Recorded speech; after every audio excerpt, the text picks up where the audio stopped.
வணக்கம். இன்றைய குறள் அறத்துப்பாலில் வாய்மை அப்படிங்கிற அதிகாரத்தில் வருது. குறள் எண் 293. தன்னெஞ்சறிவது பொய்யற்க பொய்த்த பின் தன்னெஞ்சே தன்னை சுடும். தன்னெஞ்சறிவது பொய்யற்க பொய்த்த பின் தன்னெஞ்சே தன்னை சுடும். இப்போ வள்ளுவர் என்ன சொல்கிறாருன்னு பார்ப்போம். தன்னெஞ்சறிவது பொய்யற்க, அதாவது நமக்கு மனசுக்கு தெரிஞ்சே பொய் சொல்லக்கூடாது. அப்படி பொய் சொல்லிட்டோம் அப்படின்னா தன்னுடைய நெஞ்சம், அதாவது தன்னுடைய மனசே தன்னை சுடும் அப்படிங்கிறது, நம்மளை கஷ்டப்படுத்தும், நம்ம அதை சொன்னதை நினச்சி வருந்துவோம் அப்படின்னு சொல்கிறாரு.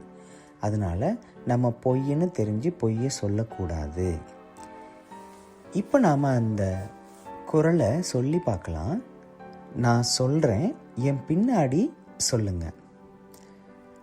தன்னெஞ்சறிவது பொய்யற்க பொய்த்த பின் தன்னெஞ்சே தன்னை சுடும். இப்போ நாம் சொல்கிறேன், என்னோட சேர்ந்தே சொல்லுங்க. தன்னெஞ்சறிவது பொய்யற்க பொய்த்த பின் தன்னெஞ்சே தன்னை சுடும். திரும்ப திரும்ப சொல்லி பார்க்கலாம்.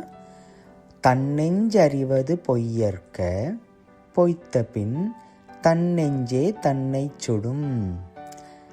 தன்னெஞ்சறிவது பொய்யற்க பொய்த்த பின் தன்னெஞ்சே தன்னை சுடும். இந்த குறளை இன்னைக்கு மனப்பாடம் பண்ணி பதிவு பண்ணுங்க. நன்றி.